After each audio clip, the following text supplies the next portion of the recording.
Bem-vindos, queridos irmãos, ao nosso devocional. Antes mesmo de entrarmos na palavra de hoje, eu quero orar a Deus de modo que o Senhor mais uma vez possa falar conosco, mais uma vez o Senhor possa edificar os nossos corações através da sua palavra. Ore comigo, baixe a sua cabeça e oremos.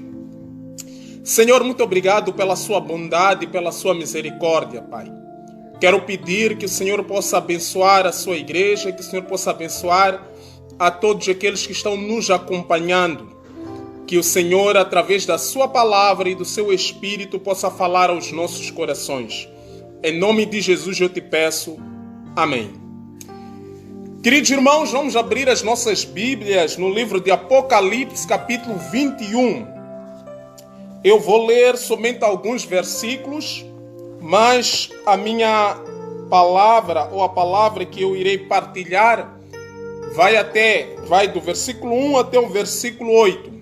Mas eu vou começar a ler a partir do versículo 2. Diz assim a palavra de Deus: Vi também a cidade santa, a noiva.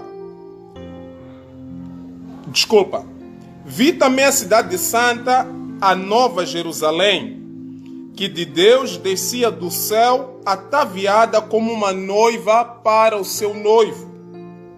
Ouvi uma grande voz vinda do trono que dizia: Agora o tabernáculo de Deus está com os homens. Deus habitará com eles, e eles serão o seu povo, e o próprio Deus estará com eles e será o seu Deus. Deus enxugará dos seus olhos toda lágrima. Não haverá mais morte, nem pranto, nem clamor, nem dor, pois as primeiras coisas já são passadas. E o que estava sentado no trono disse: Faço novas todas as coisas. E disse-me: Escreve, pois, estas palavras, são verdadeiras e fiéis. Disse-me mais: Está cumprido. Eu sou o Alfa e o Ômega, o princípio e o fim. A quem tiver sede, de graça lhe darei a vida, da fonte da água da vida. Quem vencer, herdará todas as coisas, e eu serei o seu Deus, e ele será meu filho. Quanto, porém, aos medrosos, aos incrédulos, aos abomináveis, aos homicidas, aos adúlteros, aos feiticeiros, aos idólatras e a todos os mentirosos, a sua parte será no lago que arde com fogo e enxofre, que é a segunda morte. Amém? Queridos irmãos, estamos perante a palavra de Deus, e essa palavra foi praticamente revelada ao apóstolo João quando ele estava na ilha de Patmos. A Bíblia nos diz que o Senhor revelou-se a ele, mostrou para ele as coisas que deveriam acontecer muito em breve.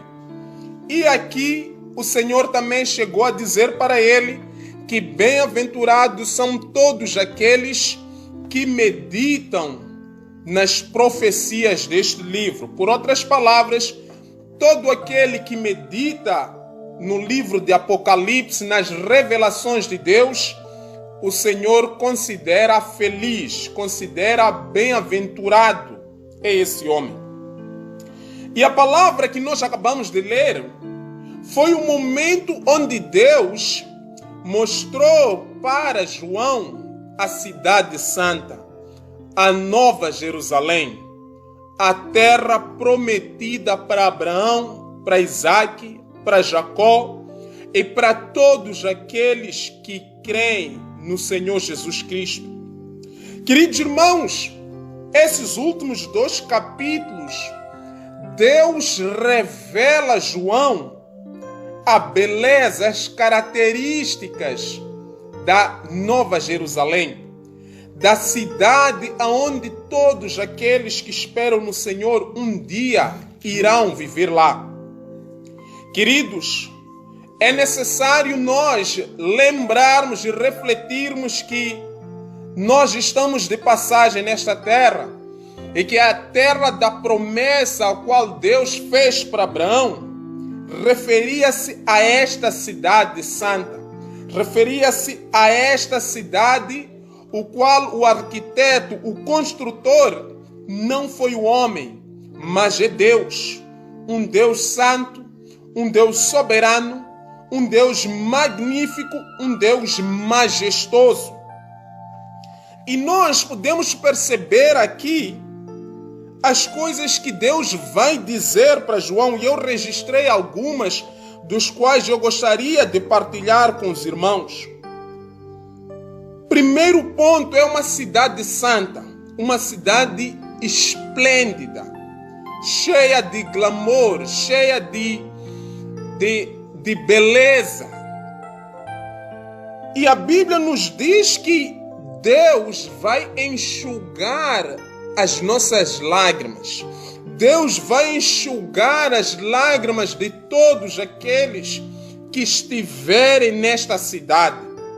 Mostrando que praticamente o caminho para esta cidade é um caminho de dor, é um caminho de sofrimento, é um caminho onde há muita humilhação, há muita abnegação. E aqui a Bíblia nos diz que Deus, no versículo 4, Deus vai enxugar dos nossos olhos todas as lágrimas. Não haverá choro, não haverá sofrimento, não haverá morte, porque a morte terá sido vencida. E nós podemos perceber aqui, queridos irmãos, que nesta terra nós iremos sofrer. Quando o povo de Israel entrou em Canaã, a terra prometida, o tipo de Nova Jerusalém, eles mesmo assim, mesmo a terra de Canaã, sendo uma terra que mana leite e mel, eles sofreram, eles choraram, eles passaram por lutas, por guerras, eles tiveram perdas, apesar de ser uma terra frutífera, apesar de ser uma terra abençoada por Deus, eles passaram por tudo isso. E nós podemos perceber de que aqui na terra nós também iremos passar por isso. Mesmo crendo no nosso Senhor Jesus Cristo, mesmo servindo ao Deus Todo-Poderoso, mesmo sendo filhos de Deus, cristãos, nós não estamos isentos do sofrimento, nós não estamos isentos do choro, nós não estamos isentos da dor, nós não estamos isentos da morte. Nós iremos passar por tudo isso. Por isso você precisa de ter cuidado com aquelas igrejas que dizem: venha para a nossa igreja e pare de sofrer, porque isso é mentira. O único lugar onde nós não iremos sofrer somente será na Nova Jerusalém, na Cidade Santa, lá nos céus, aonde Deus irá enxugar as nossas lágrimas, aonde Deus irá nos consolar, aonde Deus irá ser o nosso provedor, estará conosco, não porque não está aqui, mas a sua presença estará ali e nós iremos desfrutar da sua presença eternamente. Queridos, com esta palavra nós podemos perceber que o Senhor, o nosso Consolador, naquele dia, Ele pessoalmente irá enxugar as nossas lágrimas. Então, querido irmão, vale a pena nós crermos nessa cidade, vale a pena nós esperarmos nessa Nova Jerusalém.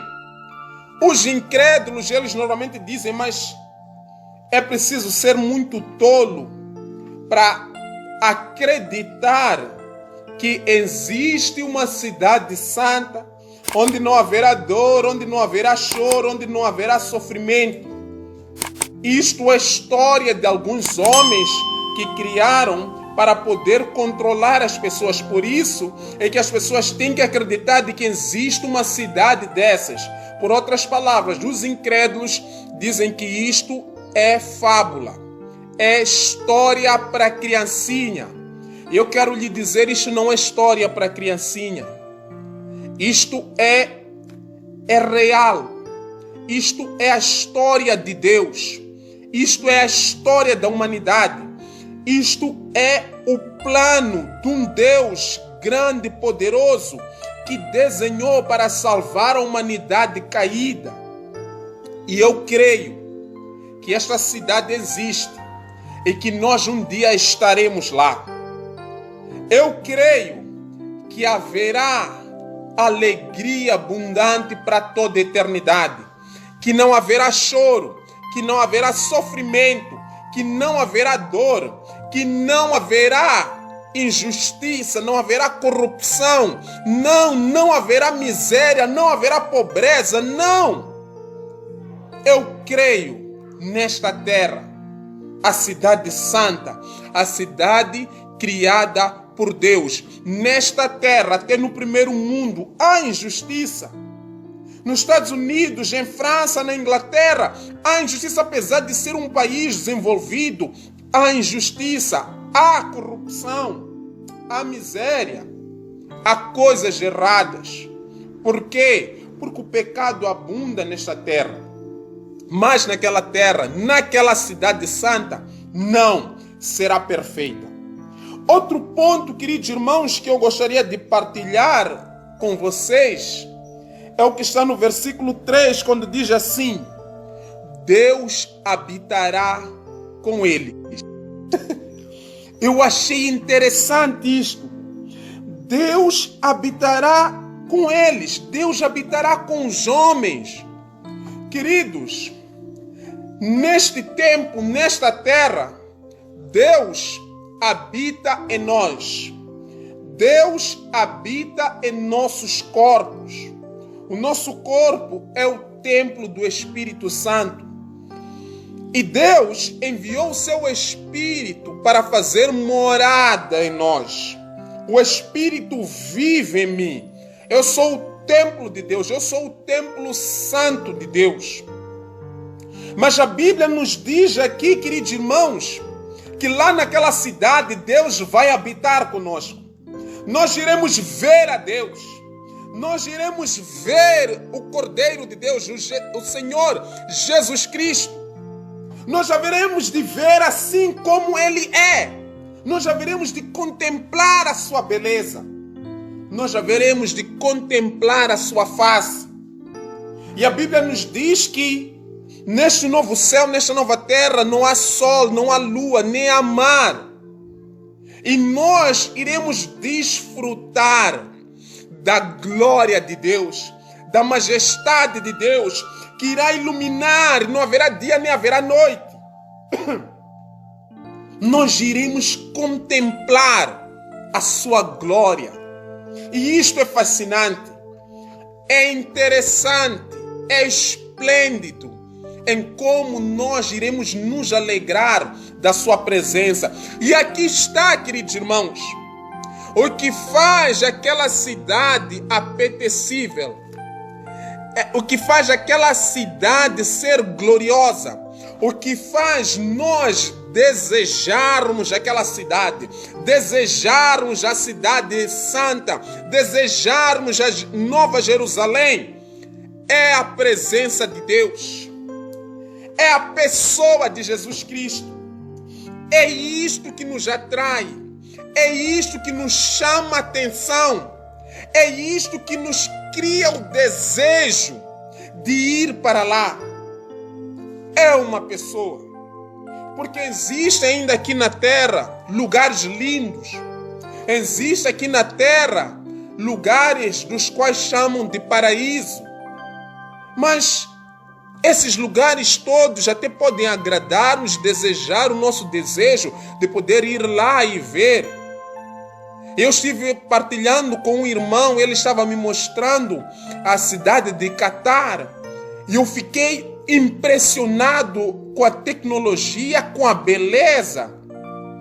Mas, queridos irmãos, A cidade de Catar, ou a França, ou os Estados Unidos, não se compara com a Nova Jerusalém. Por quê? Porque na cidade de Catar, nos Estados Unidos ou em França, não estará a pessoa de Deus, não estará a pessoa de Jesus Cristo, porque é a pessoa de Jesus que nos dá pleno prazer, que nos dá a plenitude de alegria, de prazer. A nossa esperança, a nossa alegria, a nossa confiança está numa pessoa, Jesus Cristo, o Filho de Deus. Sim. É por isso que nós ansiamos e desejamos essa cidade. Meu querido irmão, minha querida irmã, é momento este de você abrir os seus olhos e desejar esta cidade. E aqui o apóstolo João vai nos dizer que Deus habitará com os homens. Imagine o Criador dos céus e da terra habitando consigo. Você contemplando a sua glória, você cantando para Ele, louvando a Ele. Será maravilhoso, será tremendo. Continuemos. A Bíblia diz assim no versículo 5: faço novas todas as coisas. É Deus dizendo para João: faço novas todas as coisas. Deus tem prazer em fazer novas as coisas, em pegar as coisas velhas e fazer novas. Lembremos que Deus foi o Criador de todas as coisas, da humanidade, de tudo que há nos céus e na terra. Mas Deus tem prazer em fazer novas todas as coisas. E Deus, Ele faz novas as pessoas. Deus nos transforma através do seu Filho Jesus Cristo. Deus, Ele opera em nós a transformação, o processo da regeneração. Nós éramos pecadores e fomos transformados através da obra redentora de Jesus Cristo. E isto porque Deus é que fez assim. Deus diz na sua palavra que todas as coisas velhas ficaram para trás, eis que tudo se fez novo. Todo aquele que está em Cristo Jesus, nova criatura é. É obra de Deus, foi Deus quem iniciou, foi Deus quem teve a iniciativa de fazer nós novas criaturas. De pegar na prostituta e transformar, e lavar, e purificar através do seu sangue, e lhe dar uma família, e lhe dar honra, privilégio. É Deus que pega o ladrão, que pega o bêbado, que pega o chidáqua, ele transforma e faz um homem de honra, um homem de respeito, um pregador, um homem sério, um homem de família. Mas aquele que era rejeitado, aquele que era, nem sei, não tenho palavras para descrever, aquele que era rejeitado pela sociedade, mas ele transforma, ele faz novas todas as coisas. E Deus diz aqui: eu faço novas todas as coisas. É tremendo. E a questão, queridos irmãos, que deve ecoar nos nossos corações é: será que este processo da regeneração aconteceu na minha vida? Será que você é uma pessoa transformada? Será que você já teve este encontro com o Filho de Deus e você já foi transformado? Você tem uma nova vida, você já não é uma pessoa que fazia as coisas que não agradavam a Deus? Você mudou de vida? Você foi transformada pelo Evangelho de Jesus? Será? Deus diz: eu faço novas todas as coisas. Será que essa transformação de vida, transformação de mentalidade já aconteceu na sua vida, querido irmão? Querida irmã, será? Não me importa se você vai à igreja, não me importa se você nasceu numa família cristã. A questão é: você já sofreu o processo da transformação? A transformação que há no Evangelho? porque isso é que importa. E a Bíblia nos diz assim: está cumprido, eu sou o Alfa e o Ômega, o princípio e o fim. Quem tiver sede, eu darei de graça, lhe darei. Aquele que tiver fome, eu lhe darei água da vida. Nós precisamos de ir para Ele, porque somente Ele pode saciar a nossa fome. Somente Ele pode saciar a nossa sede.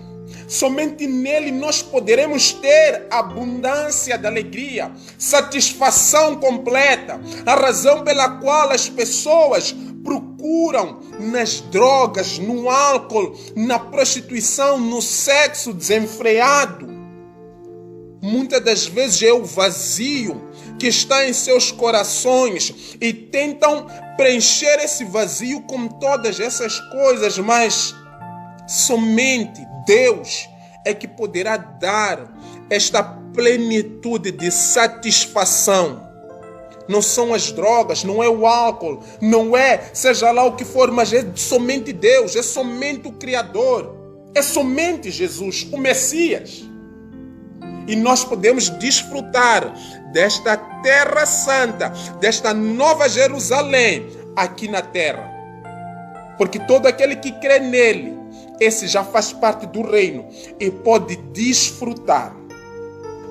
Acompanhe comigo agora. Versículo 7.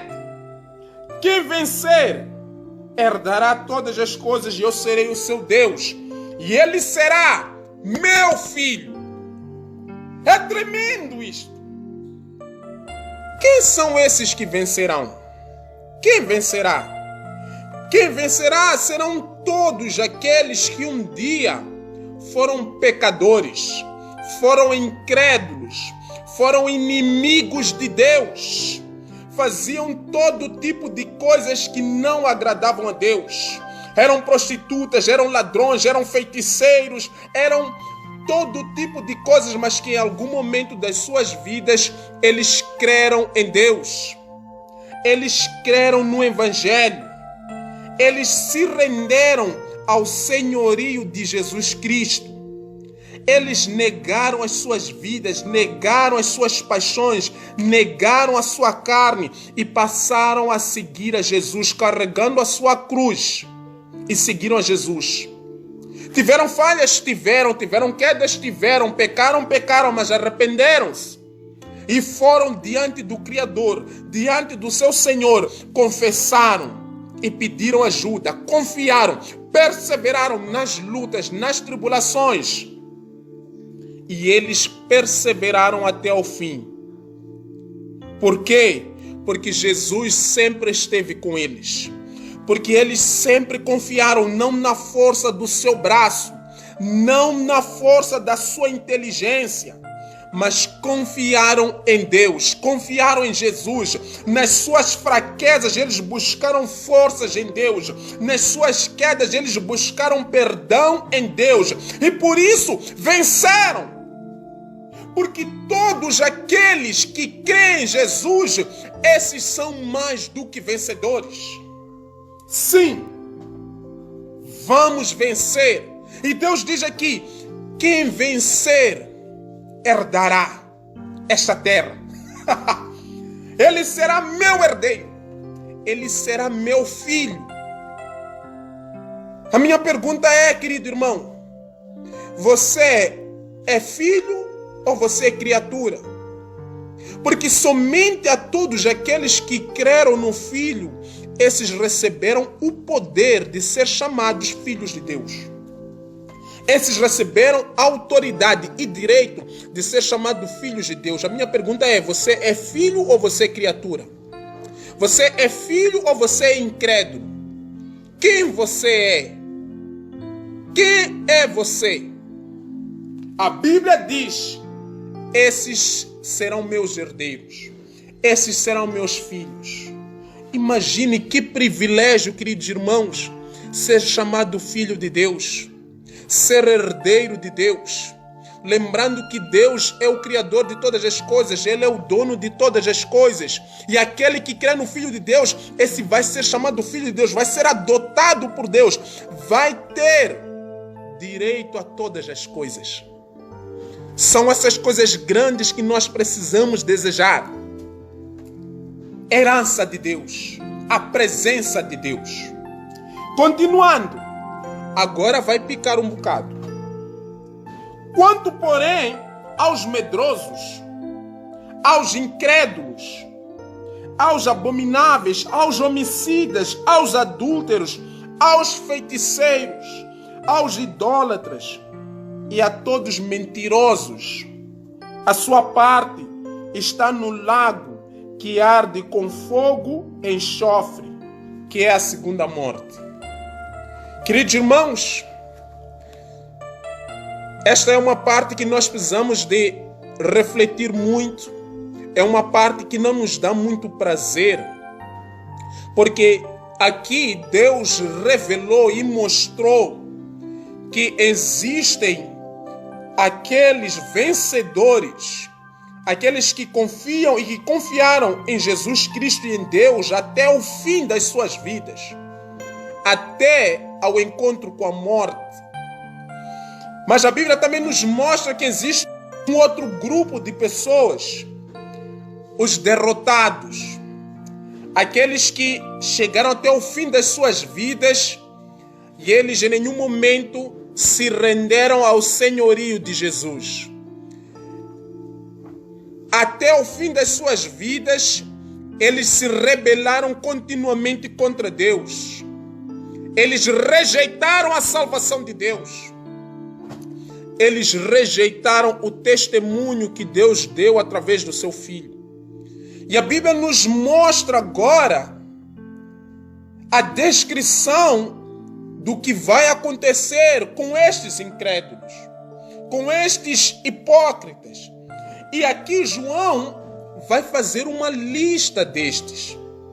E o primeiro grupo são os medrosos, os tímidos, aqueles que têm medo de negar a si mesmo e abraçar a sua cruz e seguir a Jesus.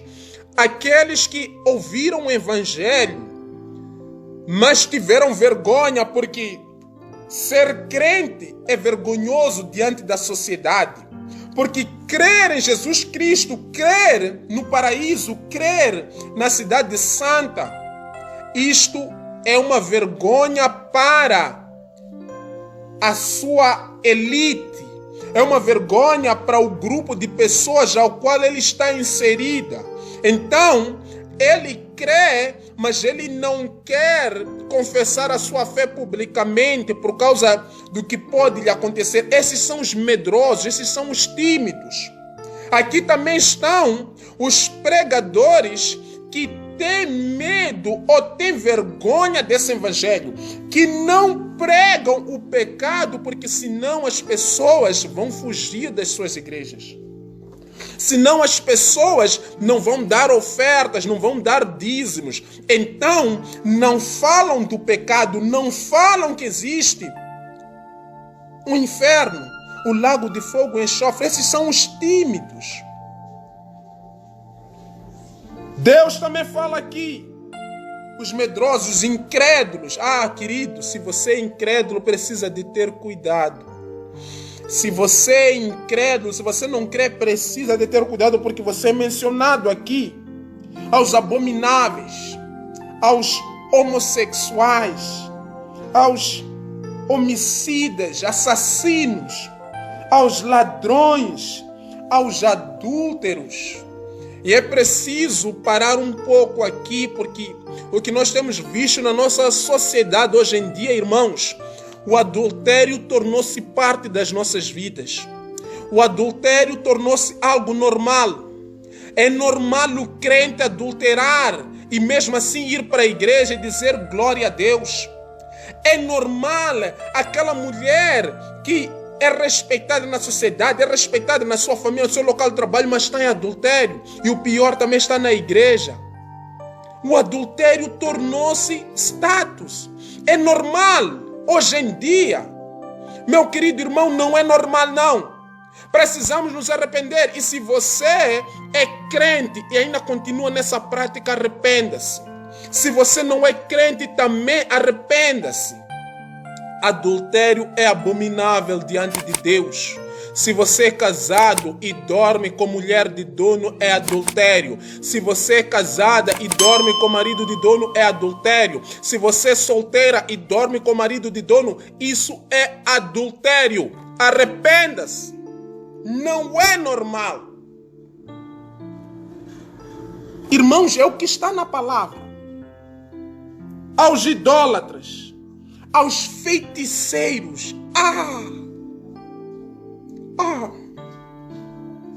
Você está na igreja, você dá oferta, você dá dízimo, você até tem papel na igreja. Você quando chega, você é respeitado na igreja. Mas você também é feiticeiro, você faz práticas das trevas. Queridos irmãos, é momento de arrepender. Não podemos jogar, não podemos ser hipócritas. Fazer algo somente para a sociedade nos ver, mas o Deus verdadeiro sabe que você durante domingo, aos domingos você vai à igreja, mas quando a coisa aperta, você vai ao curandeiro, você vai ao feiticeiro, você odeia as pessoas e se chama crente. Aqui o Senhor diz que a esses a sua parte será no lago de fogo e enxofre. E isto é assustador. Isto deve lhe despertar, porque isto é real. Você creia, você não creia, mas vai acontecer. E é assustador, queridos irmãos, porque existem pessoas que estão assistindo agora, ou pessoas que vão assistir, que provavelmente a maneira como você está vivendo, você está caminhando para este sítio. Eu não estou dizendo isso para lhe julgar, nem para lhe, aliás, talvez até para lhe assustar, sim, de modo que você possa se despertar. Precisamos nos arrepender. E eu quero terminar fazendo a seguinte reflexão. Qual é o grupo que você pertence? Dos filhos de Deus, dos herdeiros de Deus, que estarão na cidade santa, na Nova Jerusalém, contemplando a beleza da pessoa de Deus, que serão consolados por Deus? Ou você faz parte daquele grupo que estarão para a eternidade ardendo, sofrendo, sendo oprimidos, longe da presença de Deus, no lago de fogo que arde com enxofre? É necessário você refletir nisto. É muito sério. Não é agradável refletir acerca de um sofrimento que dura a eternidade. Não é. Mas é sensato nós refletirmos. Porque a nossa eternidade, aonde iremos passar a eternidade, depende disto. Eu quero que você desperte, querido irmão. O estilo de vida que você leva, para onde é que está lhe levando? Para os céus ou para o inferno? Oremos. Senhor, muito obrigado pela sua bondade, pela sua misericórdia. Eu quero te agradecer por esta palavra, eu quero te agradecer pela sua bondade. Que o Senhor possa abençoar os meus irmãos e que nós possamos, Senhor, caminhar para a Nova Jerusalém. Senhor, que neste mundo nada venha nos atrapalhar de nós contemplarmos a sua face, de nós contemplarmos a sua glória e de nós estarmos com o Senhor para todo sempre. Em nome de Jesus eu te peço. Amém. Queridos irmãos, muito obrigado pela sua presença. Nós estaremos intercedendo e orando por si. Fique na presença de Deus e seja abençoado. Amém.